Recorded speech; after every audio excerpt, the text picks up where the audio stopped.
Hi! Hello world! Happy holiday!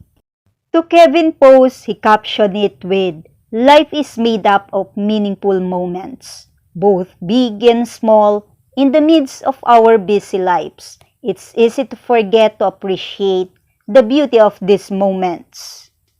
This Christmas, let's take a step back and reflect on the special moments that have shaped our year. I'm showing my appreciation by surprising someone special with a thoughtful crafted gift sets from Ritual Cosmetics. Perfect for saying thank you and making this season even more memorable. A time of reflection, a time of giving. I am hoping, Kevin, I am the lucky special someone who will receive a gift from you.